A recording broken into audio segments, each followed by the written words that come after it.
본 방송에서 제공하는 투자 정보는 투자 판단에 대한 조언입니다. 방송에서 제공하는 주식의 가치, 가격 상승 및 가격 하락에 대해서는 방송사에서 보장하지 않습니다. 안녕하세요. 베스트 트레이딩맨 1부 진행의 도지은입니다. 월요일 저희 베스트 트레이딩맨 1부 시간에는요. 이지환 전문가님과 함께 증시 키워드를 알아보는 우리 시간이 준비가 되어 있습니다. 오늘 특히나 시장에 급락이 나와줬습니다. 코스피 같은 경우는 4% 넘게 빠졌고 코스닥 같은 경우는 7% 낙폭을 보이면서 장 후반으로 갈수록 그 낙폭을 더욱더 키워가는 모습이었는데요. 오늘 시장 이 힌트를 통해서 앞으로 우리 장 어떻게 대응하면 좋을지 이지환 전문가님께서 오늘도 알찬 강의 준비를 해주셨다고 하니까 채널 끝까지 고정 부탁드립니다. 또 본 방송에서 제공해 드릴 정보는 투자 판단에 대한 조언일 뿐 해당 주식의 가치나 수익률을 보장하고 있진 않습니다. 노서울경제TV는 자본시장 통합법 준수하고 있죠. 1:1 투자 상담과 유사 수신행위, 무인가 영업행위 등 모든 불법사항을 엄중히 금지하고 있다는 말씀까지 전해드리면서 저희 배트맨 1부 힘차게 출발합니다.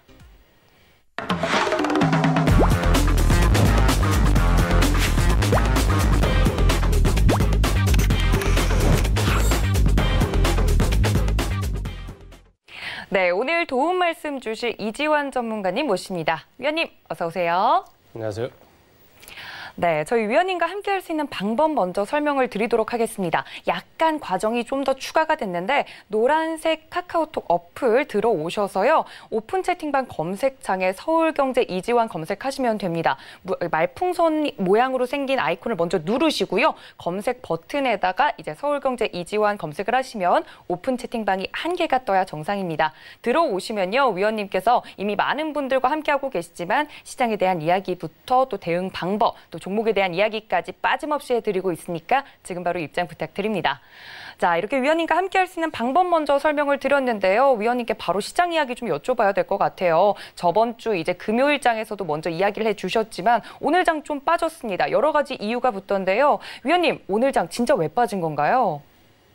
네, 미국장이 지난주 빠졌죠. 큰 폭으로 빠졌고 금요일 날 제가 일단 이번 주 월화까지는 뭐 신규 진입을 한다든지 혹은 시장에 대한 대응을 하면 안 된다는 말씀 좀 드렸습니다. 이제 그 부분이 오늘 이제 강의 시간에 계속해서 나오겠지만 준비 없는 하락은 준비가 되면 하락이 급하게 올 수 있습니다. 그러니까 그런 차원에서 이해를 좀 하셔야 되고 이 하락이 단기준이냐 중기준이냐라는 부분은 조금 더 확인 과정이 필요합니다. 다만 단기적인 리스크 관리는 반드시 필요한 상황이고 그 부분을 제가 금요일 날 강조를 드렸는데 하고 안 하고의 차이는 이제 오늘 장에서 여실히 이제 좀 드러나는 거죠. 그렇게 보신다면 지금 시장은 단기적인 리스크 관리 필요한데 과연 이 조정이 어느 정도의 조정인가 오늘 그 부분에 대해서 집중적으로 말씀을 좀 드리겠습니다.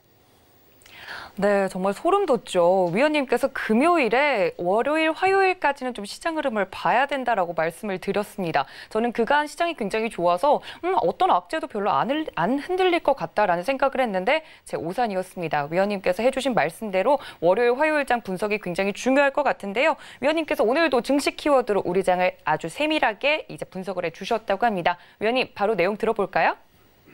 네, 오늘 준비된 강의 내용은 사실 이제 지난주에 미리 좀 주말에 준비를 했던 내용입니다. 근데 오늘 이제 급락이 나오면서 좀 더 이제 중요한 부분이 됐는데 오늘 말씀드릴 내용은 크게 4가지가 있습니다. 첫 번째는 지금 현재 시장이 굉장히 하방 압력을 갑자기 단기간에 받기 시작했고 미국 시장이 지난주 목요일 날 7% 폭락 이후에 오늘 우리 시장도 코스닥 시장이 7% 폭락을 하면서 이 단기적인 하방에 대한 우려감이 증폭되고 있는데 표면적인 이유로 나온 게 바로 이 코로나19 2차 팬데믹입니다. 그러니까 이 부분과 함께 실제로 우리가 하락한 이유에 대해서 이 시간을 통해서 좀 분석을 해보고 앞으로 대응 방안을 좀 찾아보겠습니다.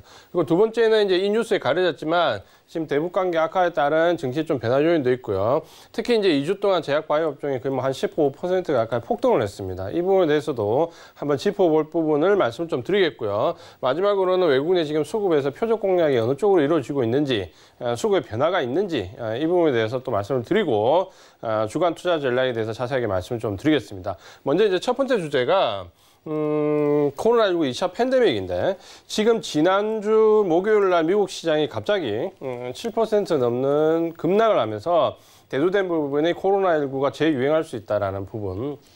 특히 이제 경제 재개가 시작되면서 환자가 급증하면서 이게 2차 팬데믹이 아니냐라는 부분인데 사실 뭐 이 부분이 2차 팬데믹일 수도 있고 아닐 수도 있습니다. 근데 제가 조금 더 명확하게 좀 말씀을 드리자면 1차가 제대로 마무리가 안 되고 끝나 안 된 상황에서 2차 팬데믹이라는 용어는 과연 이제 적절한가라는 부분과 함께 과거에 이런 사례가 어떠냐 부분을 좀 보신다면 우리가 좀 이해가 좀 빠를 것 같습니다. 그래서 지금 현재는 제가 보기에 2차 팬데믹으로 넣기에는 조금 애매한 상황이 좀 있습니다. 우리가 이제 지금 경제 재개라는 큰 부분이 나왔을 때 한 2, 3주 전부터 이제 중국과 미국이 동시에 시작을 했죠. 그러면서 코로나19에 대한 수세적인 부분에서 공세적으로 경제 재개를 시작하면서 어떻게 보면 코로나19 지금 치료제나 백신이 없는 상황에서 일정 부분 환자가 늘어난다라는 것은 누구나 다 얘기는 좀 가능한 부분입니다. 근데 갑자기 이 부분이 왜 불거져서 증시에 급락을 주냐라는 부분은 우리가 한번 생각해 볼 필요가 있다는 거죠. 먼저 팬데믹에 관해서 일단 공포심이 있으니까 지금 이제 과거에 나왔던 사례를 짚어보면서 앞으로 증시 움직임이 어땠는지부터 먼저 말씀을 좀 드리겠습니다. 보통 이제 우리가 예상했던 부분이 이런 거였죠. 경제가 재개가 되면 증시가 지금 V자 반등을 했고 이 부분이 이제 경제 회복으로 넘어가면서 경제 주가는 2차 상승으로 들어가는 부분 이 부분을 예상을 우리가 하고 있던 부분인데 지금 완전히 틀렸다라고 얘기하기는 아직 이릅니다. 그러니까 이 전체적인 제가 볼 때 큰 줄기는 제가 봤을 때는 유지가 되고 있습니다. 그러니까 오늘 굉장히 큰 급락이 나왔기 때문에 이런 말씀드리기가 조심스럽지만 제가 본 데이터로는 이 부분이 훼손된 부분은 아니고요. 다만 지금 현재 우려하는 부분에서 경제 재개가 돼서 2차 팬데믹이 왔을 때는 어떤 경우냐. 사실 2차 팬데믹이 온 경우는 대부분의 1차 팬데믹이 왔던 경우에는 거의 2차 팬데믹이 왔었습니다. 안 온 경우가 사실 좀 드물었어요. 그러니까 1차 유행이 오고 난 다음에 경제를 재개하게 되면 2차 팬데믹이 오는 거는 사실 거의 사필 규정입니다. 그러니까 이 부분이 뭐 새롭게 나와서 증시에 큰 압박을 준다? 어떻게 보면 이거는 하나의 급락에 대한 해석일 수 있다라는 거죠. 그 부분을 우리 좀 봐야 되고 그래서 2차 팬데믹이 와서 증시가 대세 하락으로 갔느냐 그런 적은 없다라는 거죠. 다만 2차 팬데믹이 오면 V자형 상승이 아니라 W자형 이중바닥 형태의 상승이 온 경우가 좀 꽤 많이 있다라는 거죠. 그게 단기 조정이든 중기 조정이든 우리가 조정이라는 표현을 써야 되지 그 부분이 하락으로 전환됐다라는 경우는 지금까지는 없습니다. 그런 예가. 물론 이번에 나온다면 이제 처음 나오는 거겠죠. 근데 우리가 데이터를 가지고 확률을 가지고 하는 게 주식이기 때문에 확률적인 부분에서 접근을 좀 할 필요가 있다라는 거죠. 그래서 이때는 W자형 상승으로 좀 가졌고 경제 회복이 안 온 경우는 없습니다. 결국 이제 경제 회복이라는 온다는 거죠. 다만 지금 이 팬데믹이 2차 팬데믹이 맞느냐라는 부분은 저는 조금 논란의 여지가 좀 있을 것 같습니다. 그래서 일단 팬데믹이라는 부분이 표면적으로 나왔기 때문에 이 부분에 대해서 먼저 좀 살펴볼게요. 그러니까 과거의 사례에서 우리가 팬데믹이라는 부분을 좀 봤을 때 2차 팬데믹이 안 온 경우는 사실 거의 없습니다. 그러니까 이 부분을 좀 보신다면 첫 번째는 스페인 독감이 왔을 때입니다. 아마 다 알고 계시겠지만 스페인 독감이 가장 어떻게 보면 팬데믹에서 강력하게 왔던 유행이죠. 1918년도에 왔는데 이때는 공식 사망자가 5천만 명 이상이고 거의 1억 명 사망했을 거라고 예측을 하고 있습니다. 심지어 이제 아시겠지만 1918년이면 우리나라가 일제시대 때인데 그때 공식 사망자가 우리나라도 14만 명입니다. 14만 명. 일제 기록에 의하면 우리나라 사망자도 14만 명. 그러니까 지금과는 비교할 수 없도록 굉장히 큰 팬데믹이 왔었죠. 굉장히 큰 유행이 왔었고. 근데 그때 주가 흐름을 보면 1차적으로 이렇게 하락을 했습니다. 1차적으로 하락을 했고 이 하락에서 반등을 줬죠. 지금하고 똑같습니다. 반등을 줬고 이때 뭐냐면 2차 팬데믹이 여기서 왔습니다. 그때 어떻게 됐냐면 지금 주가는 이렇게 나오지만 사망자 수가 1차에 온 이후에 2차 팬데믹이 왔을 때 사망자 수는 이렇게 직전 고점을 넘어가는 형태로 나왔습니다. 근데 그때 당시에 주가 흐름을 보면 사망자는 이때보다 이때가 더 많이 나왔지만 주가는 어때요? 주가는 그때 조정을 받았고 이걸 조정 정도로 들어왔지 여기서 이렇게 내려간 예는 없었다라는 거예요. 여기서 다시 직전 고점을 뚫고 상승하는 모습을 좀 보여줬고 이게 지금까지 우리가 관련된 팬데믹 전인지의 모습인데 이때 상황을 보면 지금 현재 주가 흐름이 이제 이 조정 구간에 좀 들어왔대요. 이게 과연 단기 조정이냐 중기 조정이냐 이 부분에 대해서도 제가 좀 뒤에 집중적으로 말씀을 좀 드리겠습니다. 요게 우리가 알고 있는 1차적인 가장 큰 팬데믹이었고 그러면 이 1918년 너무 길다 지금하고 좀 상황이 다르지 않겠냐고 하는데 사실 제가 말씀드리고 싶은 거는 주가에 관련된 사람의 심리는 100년 전이나 지금이나 거의 똑같습니다. 그래서 모든 책들이 현재는 별로 잘 유용하지 않지만 유독 주식책은 100년 전의 책도 지금도 유용한 이유가 똑같은 이유죠. 두 번째 팬데믹이 왔었던 시점을 좀 살펴보면 조금 더 이제 이해가 좀 빠를 수 있는데요. 두 번째 팬데믹이 왔던 시점입니다. 언제냐면 1957년도입니다. 이때는 뭐냐면 우리가 연세 드신 분들은 잘 알고 계시지만 그때 아시아 독감이라고 굉장히 큰 폭의 유행을 했었죠. 이때도 공식 사망자가 100만 명 이상입니다. 이때가 1957년인데 언제냐면 요때 지금 아시아 독감이 들어왔습니다. 1957년도고요. 그때 주가의 흐름을 보면 그 영향을 받아서 1차적으로 하락을 했다가 이때는 대세 상승으로 들어가는 구간이기 때문에 거의 반등이 V자형으로 바로 나와버렸습니다. 그러니까 조정을 받고 반등 나고 조정 나도 직전 고점을 훨씬 넘어가는 상승이 나와버렸다는 거죠. 이 상황에서 물론 똑같이 2차 팬데믹이 왔지만 이 구간에서 그 팬데믹 조정을 좀 찾기도 어려울 정도로 급속도로 올라왔다는 거죠. 그러면 이때도 당연히 2차 팬데믹은 왔지만 주가는 우리가 예상했지 여기 2차 팬데믹, 1차 팬데믹이 왔고 2차 팬데믹이 왔을 때 주가가 1차 팬데믹 뚫고 내려갔냐 이런 경우는 없었다라는 거죠. 2차 팬데믹에서. 그러니까 이런 부분들을 우리가 참고해 보면 왜 이제 이런 현상이 왔는가? 마지막 차트를 한 가지만 더 보겠습니다. 마지막으로 최근에 이제 가장 크게 왔던 부분 우리가 알고 있는 메르스나 사스는 팬데믹 정도까지는 안 갔기 때문에 참고하기 조금 어렵고요. 다음 차트를 보면 1968년도입니다. 이때는 우리도 이제 알만한 내용입니다. 홍콩 독감이라고 그 당시에 굉장히 이제 큰 폭의 또 유행을 했었죠. 1968년도인데 이때도 약 80만 명 정도가 사망했습니다. 지금보다는 훨씬 더 많은 사망자가 나왔을 때입니다. 이때는 언제냐면 이때입니다. 이때인데 이때는 언제냐면 우리가 좀 참고해 볼 만한 게 이때는 대세 하락으로 들어가기 직전이었습니다. 그러니까 대세 하락으로 들어갈 때 팬데믹이 왔을 때 어떤 현상이 왔냐면 보면 그대로 대세 하락 기간을 유지했다가 반등이 나올 때는 또 직전 고점까지 그대로 상승을 좀 이어져 나왔다. 이 말은 뭐냐면 상승할 때는 그대로 상승 기조를 이어가고 하락할 때는 그대로 하락 기조를 이어간다는 거예요. 그 말은 이 1차 팬데믹 이후에 2차 팬데믹이 와서 주가가 거꾸로 뒤집어지는 경우가 실제로 나온 경우는 없었다라는 거죠. 그리고 왜 그러냐라는 부분을 우리가 한번 상식적으로 생각해 보면 이 증시에 반영되는 악재라는 거는 이 악재는 가장 큰 게 심리적인 공포입니다. 그 심리적 공포는 어디서 오냐면 모른다라는 거죠. 앞으로 어떻게 전개될지 모른다라는 부분에서 공포심이 가장 크게 오고 모른다라는 것에서 주가의 반응이 가장 크게 나옵니다. 그러면 1차 팬데믹이 왔을 때 주가가 이렇게 하락하고 반등을 주고 2차 팬데믹이 여기 왔을 때는 실제적으로 우리가 스페인 독감 때도 사망자를 보면 1차 팬데믹 때 이렇게 왔다가 2차 팬데믹 때 사망자 수가 오히려 1차를 넘어가면서 더 크게 들어왔는데 이때 주가의 흐름은 이렇게 간다라는 거지 직전 저점을 깨고 내려간 데는 없다라는 거죠. 그 이유는 제가 좀 전에 말씀드린 것처럼 한 번 반영된 악재가 두 번째 반영될 때는 아무리 더 크게 와도 실제로 그 반응이 더 크게 나오지 않는다는 거죠. 왜냐하면 사망자 수는 1차 때보다 2차 팬데믹 때가 더 크게 늘어난데도 불구하고 주가의 흐름은 1차 저점을 깨고 내려간 데는 좀 전에 보신 것처럼 지난 과거의 사례에서 한 번도 없었다라는 거죠. 그건 당연한 얘기입니다. 1차 팬데믹보다 2차 팬데믹이 아무리 사망자 수가 더 늘어나도 증시에 받는 충격은 적다라는 거죠. 왜? 한 번 경험해봤기 때문에. 우리가 1차 팬데믹 때 경험해본 어떻게 방역을 해야 되고 어떻게 사회적 거리두기를 해야 되고 어떻게 해야 되는지에 대한 매뉴얼을 갖고 있기 때문에 2차 팬데믹이 왔을 때 그만큼 더 큰 공포가 오지는 않는다라는 거죠.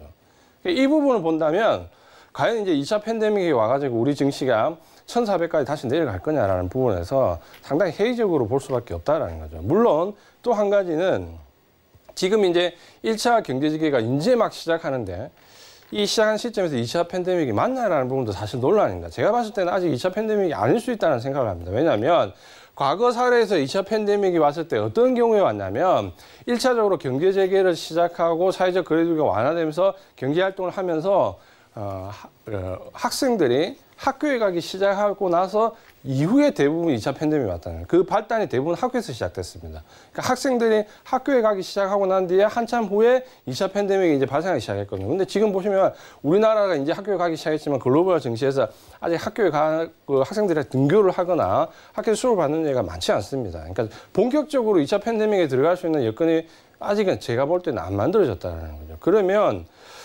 왜 이렇게 근데 불구하고 시장이 하락했냐라는 부분은 제가 봤을 때 하나의 어떤 해석을 하기 위한 핑계일 수도 있다라는 거죠. 물론 2차 팬데믹을 제가 간과하는 부분은 아니지만 2차 팬데믹이 왔다고 해서 1차 저점을 깨고 내려간 예도 없지만 2차 팬데믹이 왔을 때의 경우의 수를 보더라도 지금은 조금 우리가 놔두기 어려운 부분입니다. 그러면 이번에 왜 미국이 지난주 7% 넘는 급락이 되냐라는 부분 보면 이렇게 볼 수 있습니다. 나스닥 지수가 그러니까 코로나19 급락 전에 우리가 하락을 했고 나스닥 지수가 반등이 났는데 제가 강조한 것처럼 기술주 대형주들이 제일 급하게 상승을 했고 이 상승을 좀 이끌었습니다.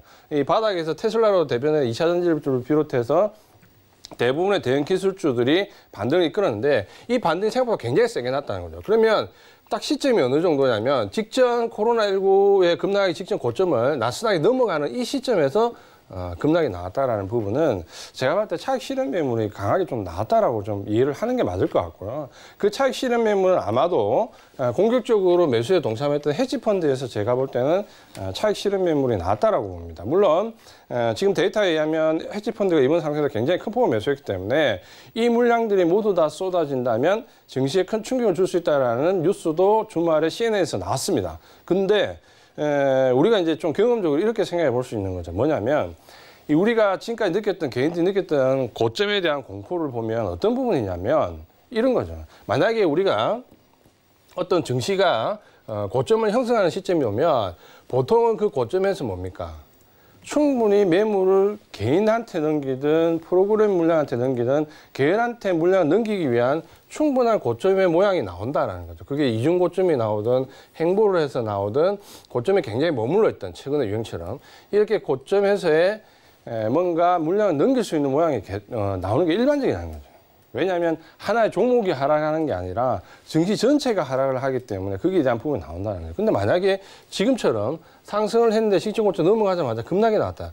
그러면 제가 이 목요일 날 미국 시장의 급락을 보고 딱 두 가지 생각이 먼저 들었습니다. 그러니까 제 같은 경우도 사람이기 때문에 당연히 이제 거기에 대한 느낌을 받는데 그래도 증시에서 20년 이상을 버티면서 여기까지 왔는데 제가 이 20년 이상 경험을 가지고 느낀 부분은 뭐냐면 첫 번째 생각보다 단기 조정이 강할 수 있다는 부분.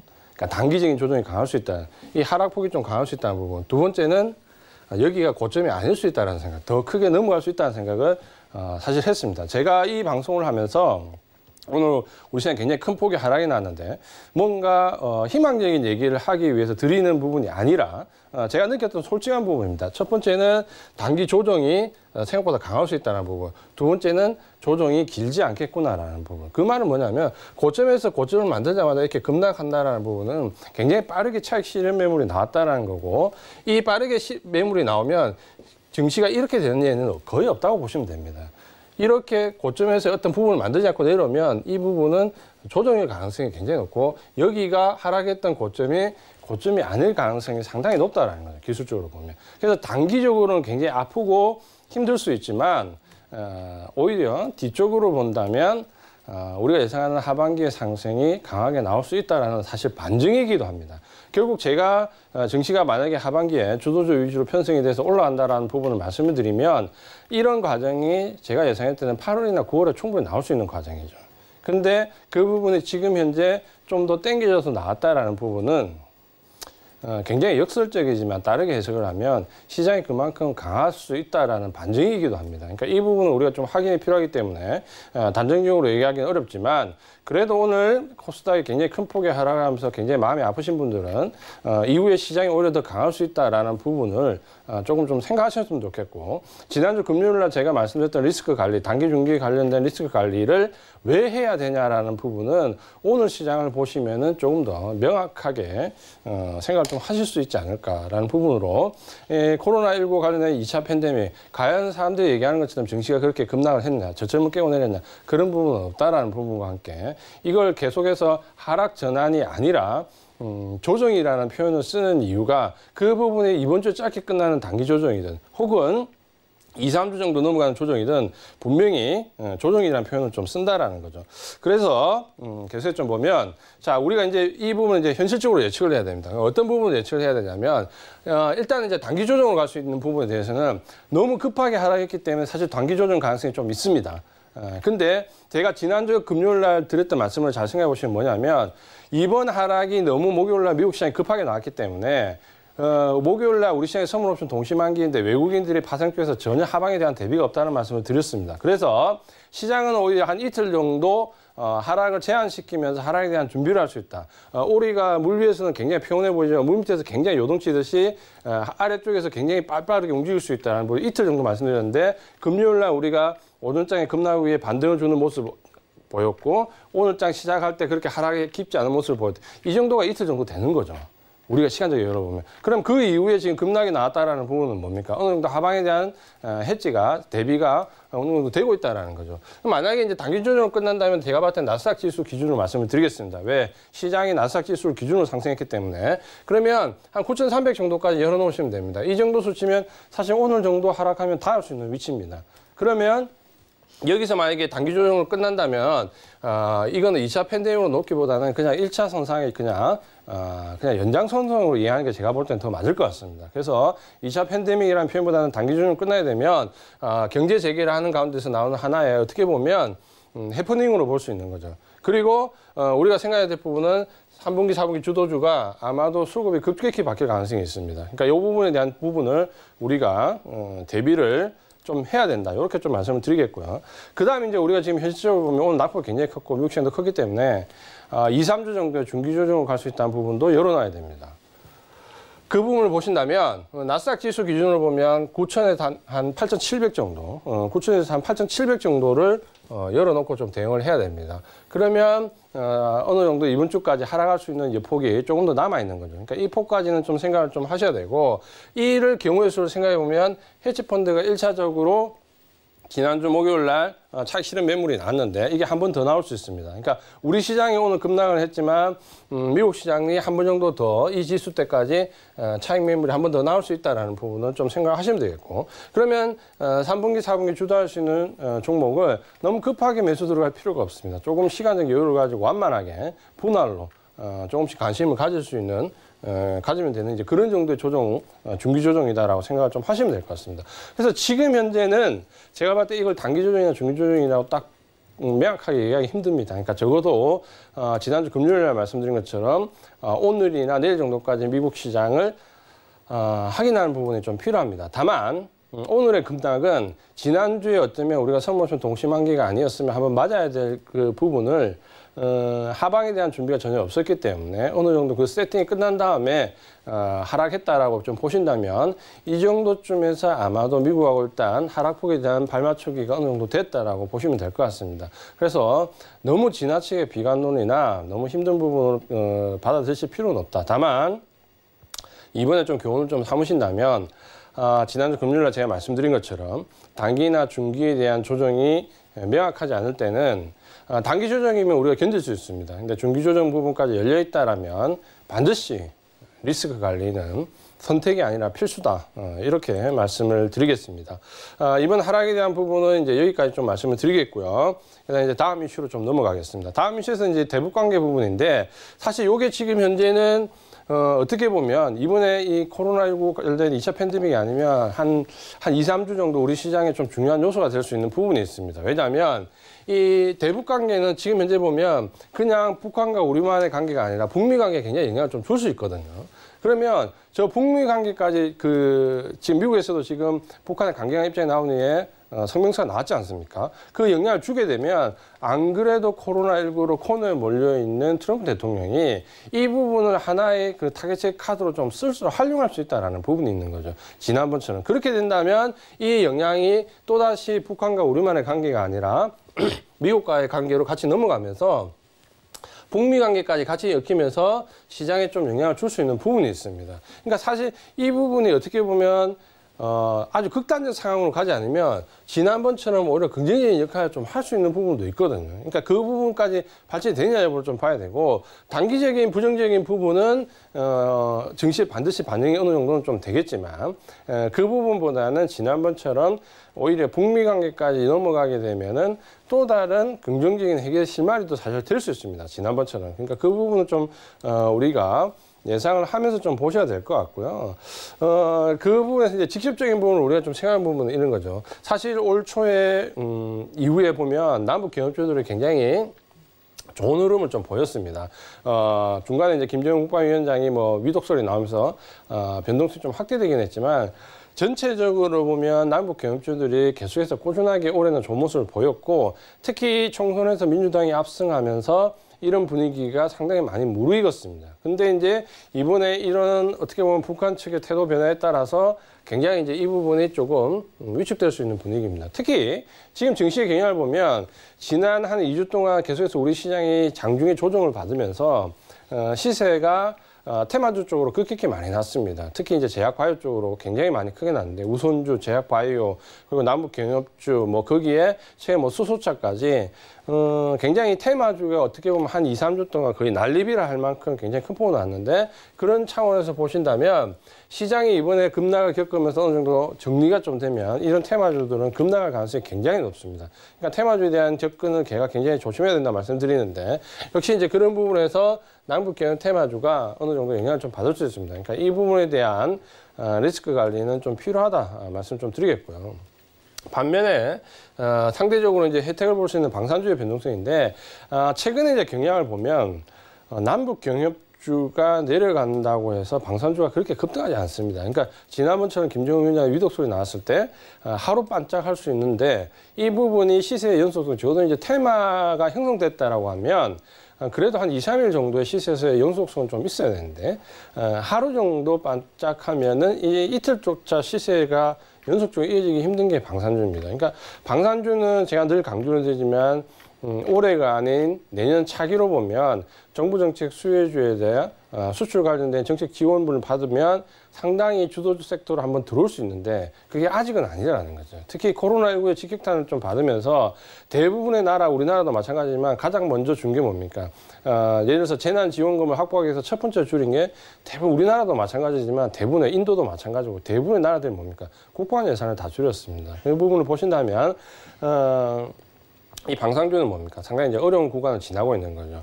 예산 자체가 줄었기 때문에 구매율이 상당히 떨어지는 거죠. 특히 우리가 수출에 공을 들이고 있고 올해 처음으로 수출 관련된 예산을 편성했는데 그걸 구매할 수 있는 글로벌한 예산이 떨어졌기 때문에 굉장히 올해는 안타깝지만 좀 어려운 구간을 지날 수밖에 없습니다. 그렇게 보신다면 남북 경협주가 하락한다고 해서 방산주가 급등할 가능성은 별로 없다. 이런 부분을 좀 참고하시면서 아마도 이 코로나19 관련된 팬데믹 끝나면 또 한 1, 2주는 이 북한과 관련된 이슈가 정시를 이끌 겁니다. 그럴 때 오늘 제가 말씀드린 내용으로 전체적으로 보신다면은 크게 흔들리지 않고 볼 수 있다. 이렇게 말씀을 드리겠습니다. 네, 오늘 시장이 하락했던 두 가지 이유를 꼽아서 말씀을 해주셨습니다. 그러니까 많은 기사들에서도 이 두 가지 이슈에 대해서 말씀을 하더라고요. 2차 팬데믹과 또 대북 관계 이슈 때문에 시장이 급락한 것이다 라고들 설명을 하는데 이 부분에 대해서 위원님께서 어느 부분에서 시장이 영향을 받은 건지에 대해서 설명을 자세하게 해주셨고 두 가지 이슈 모두 학습 효과가 있기 때문에 이 부분에 대해서 이제 역사적으로도 설명을 잘 해주셨습니다. 오늘 시장이 왜 급락했는지 궁금하셨던 분들 어느 정도 해소가 되셨죠? 아무래도 위원님께서 이렇게 자세하게 시장을 분석을 해주시다 보니까 앞으로도 대응이 편하실 것 같습니다. 좀 더 자세한 이야기 궁금하다 하시는 분들 위해서 노란톡 열어두고 있습니다. 서울경제 이지환 검색을 하시고 오픈 채팅 탭 눌러서 들어오시면 이런 시장에 대한 분석부터 종목 이야기까지 함께 받아보실 수 있으니까요. 도움 말씀 필요하신 분들 지금 바로 입장 부탁드립니다. 자, 이렇게 위원님과 함께 증시 키워드로 알아보는 우리 증시 이야기를 해보고 있는데요. 위원님, 이렇게 시장이 급락한 두 가지 이유에 대해서 분석을 좀 했다면 오늘 좀 본격적으로 증시 키워드 바로 들어가 보도록 할까요? 네, 다음 주제는 제약바이오 업종에 대해서 이제 좀 말씀을 드려야 될 것 같습니다. 왜냐하면 지난주 한 주간 제약바이오 업종이 11% 넘는 업종 상승을 보였습니다. 그러니까 한마디로 이제 급등을 한 거죠. 여기는 이제 좀 좋은 시스템 펀더멘탈과 굉장히 좋은 내용도 있고 우리가 옥석을 좀 가려야 되는 내용도 있습니다. 어떻게 보면 이제 이 두 가지가 교차를 하면서 개인 투자자분들이 살짝 좀 헷갈릴 수 있습니다. 어느 종목을 가져가고 좀 어느 종목을 정리를 해야 되는지 그 부분에 대해서 말씀을 좀 드리겠습니다.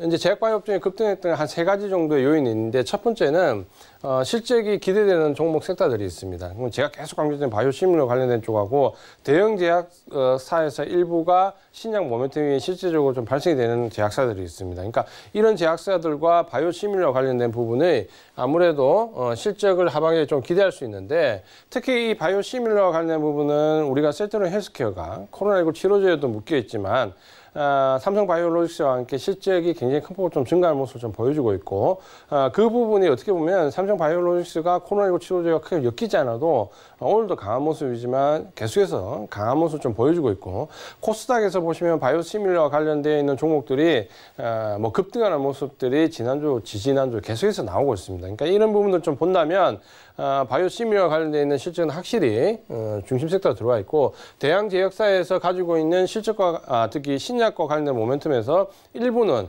거의 지금 할 때 과시화되는 직전까지 와 있습니다. 그러니까 이런 부분들을 우리가 어떻게 보면 이 부분들은 긍정적으로 봐도 되고 하나의 테마라기보다는 주도 섹터로 인식을 좀 하셔도 됩니다. 그러니까 하반기에 지금 우리가 어떤 주도 섹터를 잡을 거냐는 부분에서 누구도 논란을 할 수 없는 논란 여지가 없는 뭐 IT 일부와 이런 대형 제약의 일부를 가져가는 것은 상당히 유효한 전략이 맞고 테마보다는 어떻게 보시면 그냥 섹터 전체로 인식을 하셔도 된다 이렇게 좀 말씀을 드리겠습니다.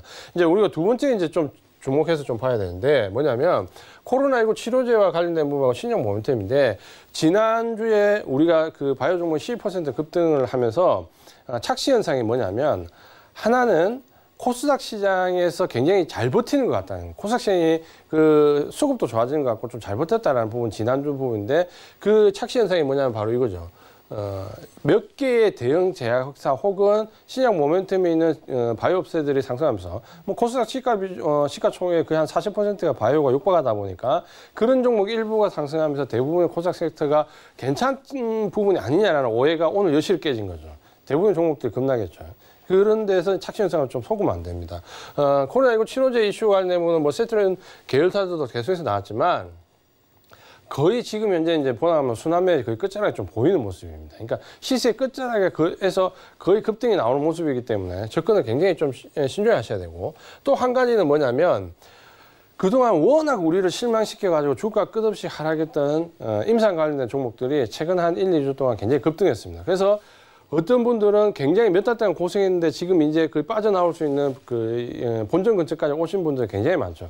나와야 됩니다. 그 종목을 가지고 신약 모멘텀이 더 갈 거라고 생각해가지고 이렇게 저로의 테마가 들어왔을 때 찬스를 활용해서 빠져나오지 못하시면 앞으로 굉장히 어려운 구간에 들어가서 못 나올 수 있습니다. 그 부분을 본다면 테마가 들어왔을 때 그동안 물려있던 부분에서 반드시 청산을 좀 하셔야 됩니다. 그 부분이 있고 또 그러면 왜 이 바이오 업종이 굉장히 강하냐는 부분은 급등시키기 가장 좋은 여건을 가지고 있습니다. 그러니까 실제적으로 투입되는 돈이 많지 않더라도 이슈나 모멘텀을 굉장히 잘 만들 수 있기 때문에 그럴 수 있는데 대부분 보면 어떠냐면 6월 달에나 혹은 9월 달 이럴 때 이런 이슈가 잘 나옵니다. 왜냐하면 이 6월 달은 반기 마감이기 때문에 펀드들이 실적을 내야 되고 보수를 내야 됩니다. 그리고 어떻게 보면 그 페이도 이 보너스도 여기에 관련되어 있는 부분이죠. 그러다 보면 보통 펀드를 운영하는 특히 외국계 펀드들이 6월 달에 푸시를 하는 경우가 굉장히 많이 있습니다. 왜? 성적을 좀 단기간에 낼 수 있는 종목들 집중하는 경향이 좀 있습니다. 그럴 때 이 제약 바이오 업종들이 급등하는 경우가 있는데 제가 봤을 때는 이런 6월 효과도 상당 부분 들어가 있다라고 봅니다. 그러면 어느 정도 시세가 펀드 직계 마감을 하는 6월 중반 이후에 말까지 몇 개 종목들은 계속 끌고 갈 수 있겠죠. 근데 그 이후에 급락이 온다라는 부분을 본다면 역시 그 부분 좀 신경 좀 쓰셔야 되고 최근에 보면 수급적으로 보면 이쪽으로 공매도 한매도 꽤 나오고 있습니다. 그러니까 주가가 바닥권에서 좀 올라오다 보니까 그동안 공매도를 계속해서 잠겨놨던 부분이 일부 한매되는 모습도 좀 보이거든요. 그래서 수급적으로 좀 플러스로 보이는데 그건 뭐 실제로 샀다라기보다는 공매도 한매 물량을 좀 보시면 될 것 같습니다. 그러니까 이런 여러 가지 요인이 맞물리면서 지난 한 주 동안 12.4%라는 급등을 좀 보였는데 이 부분은 절대 뭐 추격 매수하거나 따라가거나 하는 부분이 아니라 그동안 물려있던 부분들을 물량을 정리할 수 있는 찬스의 기회로 삼으셔야 된다. 이렇게 말씀 좀 드리겠습니다. 그리고 이제 제약 바이오 중에서 한 가지 또 더 볼 수 있는 부분, 뭐, 말씀드리기 전에 잠깐 본다면 이제 이런 거죠. 뭐냐면 지금까지 가지고 물려있던 분들이 청산하시거나 단기적으로 거래할 수 있는 분들이 지금 이제 지난주 금요일부터 제가 이제 빠져나가라는 말씀 드리는데 빠져나왔다는 건 괜찮다는 거예요. 근데 지금 현재 시장이 어렵다 보니까 또다시 그런 쪽에 관심을 가져서 내가 이번에 코스닥이 급락했잖아요. 손실이 너무 큰데 빨리 회복해야 되겠어. 들어가면 거의 설거지하러 들어가시는 겁니다. 지금 들어가시면. 굉장히 좀 기분 나쁜 표현일 수 있는데 가지고 계시는 분들이 청산할 기회로 삼아야지 이번 하락에 대한 반대급부로 여기서 이 종목들로 이 섹터들로 만회하러 들어가겠다라고 하시면은 굉장히 어려워질 수 있습니다. 꼭 기억을 하시고 만회는 그쪽으로 하는 게 아니라 주도주로 하셔야 됩니다. 지금은. 그 부분 좀 보시고 마지막으로 이제 그 제약바이오 쪽에서 좀 풀었던 것 중에 하나 대형 M&A입니다. 사실 어떻게 보면 이 부분이 테마 때문에 그러니까 코로나19 치료제와 이 신약 몸틀이라는 테마 때문에 얽혀 있으면서 이슈화가 안 되고 있습니다. 근데 이 부분은 그렇게 작은 부분은 아니거든요. 셀트리온이 이제 다케다 제약에 중국을 포함해 아시아 지역 판권을 가져오면서 셀트리온 헬스케어와 함께 이 부분에 이제 판매를 시작합니다. 그러니까 굉장히 플러스 알파인데, 지금 이제 신약 몸살이나 코로나19 치료 때문에 이 이슈가 잘 안 드러나죠. 장기적인 굉장히 호재입니다. 그러니까 이런 걸 좀 잘 보셨다가, 정말 이 제약 바이오 업종에서 우리가 필요한 옥석 가리기를 했을 때 어느 쪽으로 진입을 해야 되느냐라는 부분을 충분히 여기서는 구분하시고, 제가 이제 분명히 말씀드릴 수 있는 부분은 뭐냐면, 우리가 예전에 기억하실 겁니다. 주식 오래 하시면 99년도 막 이럴 때 IT 버블이라고 해서 기억나시죠? 굉장히 영어 이름 테크놀로지만 들어가면 주가가 계속해서 상한가 하던 시절이 있었습니다. 아마 기억하실 겁니다. 그러니까 IT가 그런 과정을 거쳐서 옥석 가리기를 해서 지금이 우리나라 글로벌에서 IT 지금 강국에 들어와 있는 거거든요. 섹터 자체가. 그러면 바이오도 마찬가지입니다. 지금 초반에 굉장히 어떻게 보면은 신약 모멘텀과 관련해서 지금 왔고, 그 부분들이 작년에 한번 미끄러지면서 굉장히 큰 폭의 하락을 했고, 이러면서 이 바이오 섹터 자체가 IT처럼 옥석 가리기를 하는 겁니다. 그러면 어떻게 되냐면 그 가리기가 끝나는 시점에서 어떻게 됩니까? 가는 종목과 안 가는 종목의 편차가 이제 굉장히 큰 폭으로 나뉜다는 거예요. 지금이 딱 올해가 제가 봤을 때는 그 시점에 지금 가운데 와 있습니다. 그러니까 종목을 잘못 선정하면 정말 낭패를 보는 거고, 우리 IT 때 경험해 보셨잖아요. 종목을 잘 선정하면 삼성전자 같은 종목을 찾을 수 있다는 거죠. 그 부분을 꼭 참고를 하시면서 바이오 제약업종이 지난주에 11% 넘는 급등을 했는데 어떻게 옥석을 가리냐 부분은 제가 답을 항상 다 드렸습니다. 이 부분 참고하시면서 보시면 될 것 같습니다. 이제 다음 부분은 이제 수급인데 시간이 없으니까 좀 빨리빨리 넘어가겠습니다. 금요일 날 우리 시장이 목요일 날 미국 시장이 급락하면서 우리 시장 같이 급락하면서 받아서 올렸죠. 근데 생각보다 낙폭이 좀 적게 나왔습니다. 그때 외국인들이 집중적으로 자기들이 사고 싶은 종목 위주로 표적적인, 선별적인 매수세가 들어왔는데, 그 매수세가 들어왔던 부분 업종별로 보면 역시 바이오 업종하고 IT 업종하고 음식료 업종이 들어왔고, 운송장비 일부 들어왔는데 이건 아마도 공매 한매와 관계된 부분, 그 다음에 이제 경제 재개와 관련된 부분에서 일부 들어왔는데, 실제적으로는 이제 이쪽으로 좀 많이 들어왔습니다. 근데 자세히 보면 우리가 예상하고 있는 제약 바이오 업종과 음식료, 운송장비, 기계, 이거는 뭡니까? 경제 재개가 회복하면 경제 회복, 소비 심리가 회복되는 그 파트 쪽이죠, 전부 다. 그러니까 그 부분과 관련된 쪽으로 들어왔고, 우리가 예상하고 있는 제약 바이오와 IT 쪽으로 들어왔다, 이렇게 좀 보시면 되고, 종목별로 보면 상대적으로 굉장히 강했던 종목들이 있습니다. 어떠냐면 삼성전기나 삼성바이오로직스, 우리가 예상했던 부분이고, 셀트리온 제약도 마찬가지고 셀트리온 헬스케어 마찬가지고요. SK 하이닉스, 삼성 SDI, 하이트 진로, LG 노텍. 그러니까 소비와 경기 회복과 관련된 소비와 관련된 부분, 소비가 회복되면서 이슈가 있었는데 묻혔던 종목들, 그리고 IT 섹터 내에서 우리가 예상하고 있는 좋아질 거라고 보는 부분, 제약 바이오에서 역시 좋았던 부분, 역시 그쪽으로 매수가 다 들어왔습니다. 그렇게 보신다면 지금 외국인 수급은 표적 공략이에요. 사고 싶은 종목 위주입니다. 제가 왜 이 말을 드리냐면, 지난주 목요일 날 급락했고 우리 시장에 코로나 2차, 예를 들어서 팬데믹과 관련된 지금 급락이 나왔다라고 보면 한 가지 좀 의문이 들지 않습니까? 뭡니까? 우리가 1차 팬데믹 왔을 때 매도의 주체가 누굽니까? 외국인이잖아요. 그럼 이번에 2차 팬데믹 이슈가 나서 지난주 목요일부터 미국 시장 이후에 지금 매도의 주체가 누굽니까? 외국인이 아닙니다. 그렇죠. 매도의 주체는 기관입니다. 기관에서도 금융투자와 대변되는 프로그램 매도 물량에 의해서 나왔다는 거죠. 그러면 이번 하락의 주체는 분명히 말씀드리자면 오늘도 기관이 8천 가까이 매도할 때 외국인은 그 절반밖에 매도 안 했습니다. 그렇게 보시면 1차 팬데믹 때처럼 외국인이 매도의 주체냐 그렇지 않다는 거죠. 그럼 외국인은 결론적으로 말씀드리면 시장의 하락만큼 매도를 하지만 지난번처럼 매도를 이끌어낼 만큼 물량을 많이 뱉어내지는 않는다라는 거죠. 오히려 지금 현재는 기관 물량이 훨씬 더 많이 나오고 있고 지난주도 역시 마찬가지고 그렇게 본다면 외국인들은 어느 정도 리스크 관리 차원에서 매도에 동참을 하긴 하지만 그 동참하는 매도 물량과 함께 사고 싶은 종목들은 지금 집중적으로 매수가 들어오고 있다는 거예요. 그 부분들을 좀 참고를 하면서 외국인들은 지금 표적 공략에 들어와 있다는 부분을 이해를 좀 하시는 게 좋을 것 같습니다. 오늘처럼 이제 시장이 급락할 때는 물론 같이 일부 매도에 동참을 하기도 하죠. 하지만 매도에 동참을 한다고 해서 그 매도를 1차 팬데믹 때처럼 주기적으로 시장을 하방으로 끌고 가는 그런 매도냐? 그렇지는 않다는 거죠. 삼성전자 매도 물량을 보십시오. 기관과 외국인의 매도 물량을 비교해 보면 우리가 지난번 1차 때 팬데믹 때 삼성전자를 거의 하루에 1,000만 주씩 700만 주, 800만 주 매도하는 외국인들이 지금 뭐 하루에 많이 매도해도 100만 주 내외입니다. 나머지 물량은 그럼 누가 매도했느냐? 이 기관이 매도했다는 거죠. 기관이 500만 주, 600만 주 매도하면서 전체적으로 외국인 기관이 7, 800만 주 매도, 개인이 한 800만 주 매수 이렇게 나왔는데 그래도 수급적으로 좀 긍정적인 부분을 본다면 매도의 주체는 외국인이 아니다라는 거 꼭 기억을 해주시고 표적 공략하는 종목들에 대해서 이번 하락이 항상 제가 말씀을 드리지만 하락할 때 특히 급락할 때 외국인과 기관의 패를 가장 잘 볼 수 있습니다. 왜냐하면 급락할 때는 시간적 여유가 없기 때문에 트릭이 별로 안 나와요.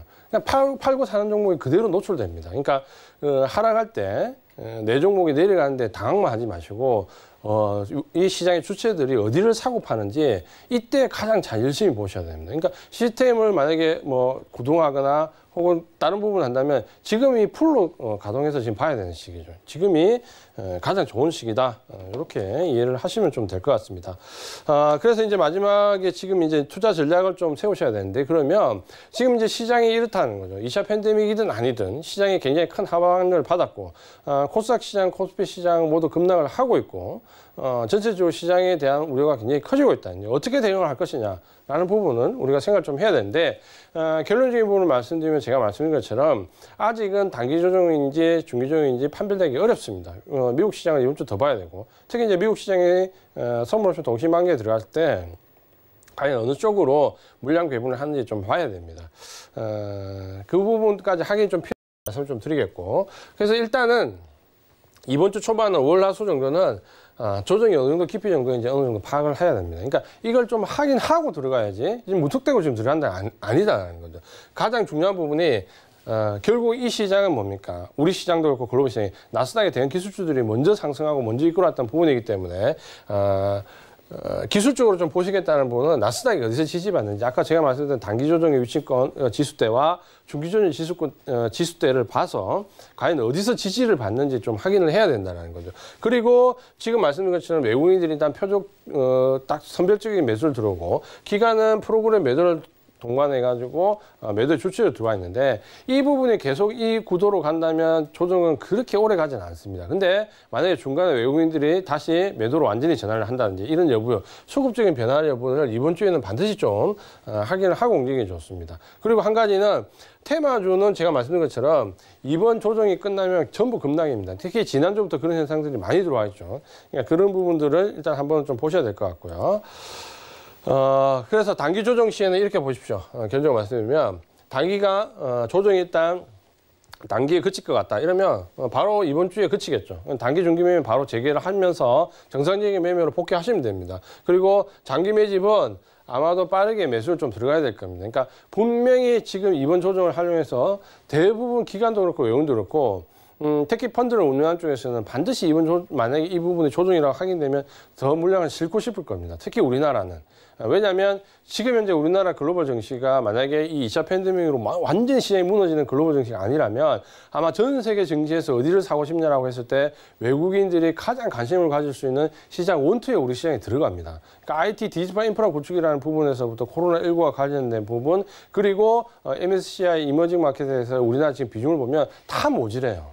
다 채울 수밖에 없는 입장입니다. 그러니까 시장이 완전히 급락으로 가는 그런 상황이 아니라면 어쨌든 외국인들은 우리나라 시장에 분명히 관심을 가질 수밖에 없고 추가 매수에 대한 부분이 빠르게 들어올 수 있습니다. 그때 이제 조심해야 될 부분이 뭐냐면 지금 프로그램에 의해서 움직이는 물량, 지금 매도의 주체가 외국인이 아니기 때문에 기간에 특히 금융투자의 프로그램 물량이면 여기 프로그램 물량의 시세를 따라가면 굉장히 당할 수 있습니다. 그 말은 뭐냐면 프로그램 매수나 매도 물량은 시세 연속성이 없습니다. 그러니까 지금 시장에서 굉장히 기관들이 매수해서 강해 보이는 종목이 조정이 끝나면 강하지 않을 수 있는 확률이 굉장히 높다는 거죠. 지금 굉장히 어려워 보이는 주도 섹터에 있는 종목들이 이 프로그램 매도 물량이 끝나면 뭡니까? 급격하게 반등이 들어올 수 있다는 역의 관계를 이해를 좀 하시라는 겁니다. 그래서 지금 매도의 주체인 기관의 프로그램 물량을 쫓아다니면 안 된다는 거예요. 부분을 꼭 인지를 해야 됩니다. 이 부분 굉장히 중요합니다.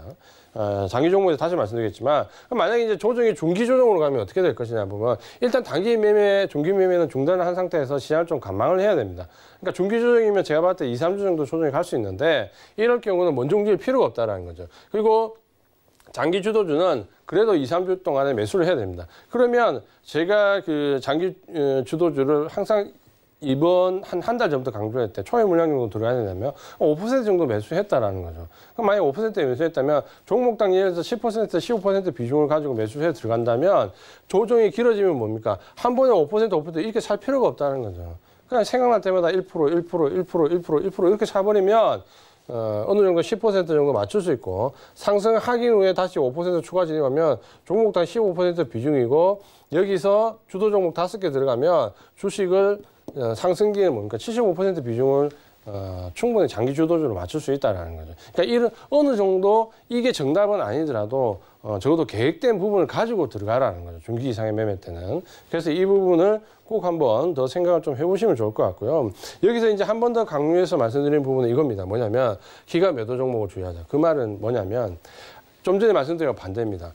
지금 이 부분은 꼭 기억하셔야 되는데 시장이 굉장히 조정을 받을 때 굉장히 상승하는 종목이 있습니다. 그리고 지금 주도주라 생각하는데 굉장히 하락하는 종목이 있습니다. 이 상승하는 매수와 하락하는 매도의 주체는 지금 현재 보면 둘 다 프로그램 물량입니다. 프로그램 물량. 그러면 이 상승이 좋아 보이는 지금 현재 견조하게 보이는 이 종목은 시장의 조정이 끝나면 뭡니까? 급락의 가능성이 있다는 거예요. 지금 주도주인데 굉장히 하락의 조정을 받고 있는 종목이 뭡니까? 조정이 끝나면 급등할 수 있다는 거예요. 왜? 주체가 지금 프로그램이기 때문에 그렇다는 거예요. 결국 프로그램은 시세 연속성이 없기 때문에 저걸 가지고 지금 현재 판단한다는 건 굉장히 위험하다는 거예요. 그래서 내가 생각했던 지금 현재 저 주도주인데 왜 이렇게 많이 하락해요? 그럼 프로그램 매도 압박을 받고 있다는 거예요. 이 부분은 절대 시세 연속성이 없기 때문에 압박을 장기간 받지 않습니다. 그러니까 그 부분에 대해서 너무 걱정하실 필요 없고 단지 또 역으로 지금 내가 가진 종목이 굉장히 잘 나간다 해가지고 그 부분이 계속 잘 나갈 거라고 생각하시면 안 됩니다. 왜? 매수 주체가 프로그램이라면 시세 연속성이 없다라는 부분을 꼭 인정을 하라는 부분이죠. 자, 이렇게 이제 투자 전략을 단기와 중기에 대해서 말씀드렸고 장기는 말씀드리지 않습니다. 그러니까 물론 이제 대비는 하고 있지만 사실 이전의 경우에서 보신 것처럼 2차 팬데믹이 왔을 때 장기 조정으로 가는 예가 거의 없습니다. 그러니까 이 부분에 대한 부분까지 우리가 이 시간에 논할 필요는 없고 단기 조정과 중기 조정을 열어놓고 오늘 내 미국장을 보면서 대비를 해야 되는데 중요한 부분은 이런 거죠. 뭐냐면 과연 지난주에 제가 말씀드릴 때 리스크 관리를 하셨냐 안 하셨냐 이 부분이 굉장히 중요한 거죠. 왜? 리스크 관리를 해야 이게 단기 조정이든 중기 조정이든 어떤 전략적인 마인드를 가지고 어떻게 견디고 어떻게 한다라는 부분이 나오는데 지금 주식 비중이 90%라고 하면 어떤 전략이 나올 수 있겠습니까? 버티는 것 외에는 전략이 없습니다. 그렇죠? 그러면 뭡니까? 지난주에 분명히 현금 비중을 어느 정도 이상으로 끌어놓는 전략이 반드시 필요하다는 거죠. 그게 되었을 때만 지금 단기 조정이든 중기 조정이든 어떤 전략적 마인드로 접근을 할 수 있는 거지 지금 내가 주식 90% 가지고 있는데 뭘 할 수 있겠습니까? 반드시 시장에 대한 판단은 리스크 관리라는 측면에서 꼭 이해를 하셔야 됩니다. 그 부분을 또 마지막으로 한 번 더 말씀드렸고 인터넷에 나와 있는 글귀인데 어떤 시인분이 좀 쓰신 부분인데 좋은 내용인데 좀 한번 읽어볼게요. 뭐냐면 조금 흐린데 모든 기회에는 어려움이 있다. 반대로 모든 어려움에는 기회가 있다. 똑같은 말인데, 그러니까 어려움 속에 기회가 있다는 말고 기회가 있을 때는 반드시 어려움이 있다는 건데, 이 말을 우리가 정시에서 풀어보면 이런 겁니다. 12월 달까지 만약에 이번 조정이 끝난 후에 대세 상승이나 2차 상승이 강하게 갈 수 있다. 그게 기회인데 그러면 이런 어려움이 없겠냐. 지금 당장 아니더라도 8월이나 9월에 분명히 이런 정도의 어려움은 반드시 나온다는 거죠. 그럼 이런 어려움이 있으면 12월 달 상승이 없냐. 이 어려움을 잘 견뎌서 매집을 잘하고 대응을 잘하면 여기서 힘이 연말에 가서 큰 폭발을 일으킬 수 있는 또 상승의 힘이 된다는 거죠. 이 글귀가 똑같습니다. 그러면 우리가 지금 어떻게 해야 되냐. 과연 이제 오늘 코스닥 시장이 7% 급락인데 넉넉고 있어야 되냐. 한번 전략적으로 어떻게 해야 되는지 잘 세워보십시오. 오늘 말씀드린 이 강의 내용으로 충분히 전략을 세우실 수 있습니다. 오늘은 시장 대응 전략에 대해서 말씀을 드렸습니다. 네, 위원님께서 이렇게 저번 주에 말씀드렸던 것처럼 리스크 관리를 제대로 했는가에 대해서 여러분께 질문을 해드렸습니다. 뜨끔하시는 분들이 있으실 것 같아요. 오늘도 주간 이제 증시 일정에 대해서 위원님께서 어떻게 대응하면 좋을지 말씀을 드렸으니까 이 점 모두 참고 부탁드립니다. 또 위원님과 좀 더 자세한 이야기 나누고 싶다 하시는 분들 노란톡 열려 있습니다. 서울경제 이지환 검색하시고 들어오시면요. 이런 강의 내용뿐만 아니라 종목에 대한 이야기까지 위원님께서 나눠드리고 있으니까 많은 참여 부탁드립니다. 자, 1시간 동안 알찬 강의 해주신 저희 위원님 보내드리면서 인사 말씀 나누겠습니다. 위원님 고맙습니다. 고맙습니다. 네, 또 본 방송에서 제공해 드린 정보는 투자 판단에 대한 조언일 뿐 해당 주식의 가치나 수익률을 보장하고 있지는 않습니다. 또 서울경제TV는 자본시장 통합법 준수하고 있는데요. 1:1 투자 상담과 유사 수신행위, 무인가 영업행위 등 모든 불법사항을 엄중히 금지하고 있다는 말씀까지 전해드리면서 이어서 배트맨 2부가 진행될 예정이니까요. 종목 상담 시간 열려 있으니까 많은 참여 부탁드립니다. 배트맨 1부에서 준비한 소식은 여기까지입니다. 시청해주신 여러분 고맙습니다.